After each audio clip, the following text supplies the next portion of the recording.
शेतकरी बंधू आणि भगिनींनो नमस्कार. डॉक्टर पंजाबराव देशमुख कृषी विद्यापीठ अकोला अंतर्गत कृषी विज्ञान केंद्र सेलसुरा जिल्हा वर्धा येथून आज आपण BBF पेरणी पद्धती याविषयी माहिती जाणून घेणार आहोत. BBF हे एक ट्रॅक्टर चलित पेरणी यंत्र असून याद्वारे रुंद वरंबे व सऱ्या पाडणे तसेच पेरणी आणि खते देणे अशी तिन्ही कामे एकाच वेळी केली जाऊ शकतात. यामध्ये दोन फाळ आणि पेरणीचे फण यातील अंतर गरजेनुसार कमी किंवा जास्त करता येते.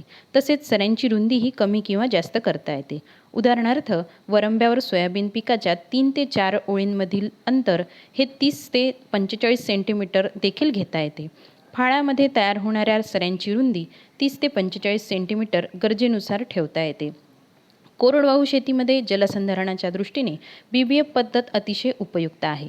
तसेच अधिक व सततच्या पावसामध्ये अतिरिक्त पाण्याचा निचरा होण्याच्या दृष्टीने BBF पद्धत अत्यंत उपयोगी ठरते. या पद्धतीमुळे सर्वसाधारणपणे 20 ते 27% जलसंधारण होऊन उत्पादनात 25% पर्यंत वाढ दिसून आली आहे. शेतकरी बंधूंनो, BBF पेरणी यंत्राचे अनेक फायदे आहेत. BBF पेरणी यंत्राच्या सहाय्याने उतारास आडवी पेरणी केल्यास मूलस्थानी जलसंधारण होते. ही पद्धत जलसंधारणाच्या दृष्टीने कोरडवाहू पिकासाठी अतिशय उपयुक्त आहे. पावसाच्या दीर्घकालीन खंडकाळात याचा लाभ होतो. आंतरपीक पद्धतीचा अवलंब करून अधिकचे उत्पन्न देखील घेता येते.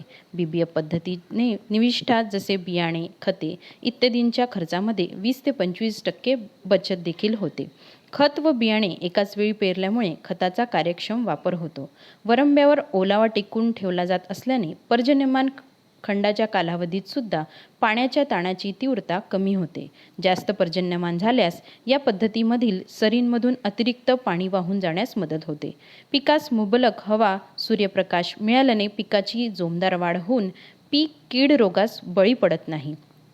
पिकामध्ये आंतरमशागत करणे तसेच उभ्या पिकास सरींमधून फवारणी यंत्राद्वारे कीटकनाशक फवारणे अगदीच शक्य होते.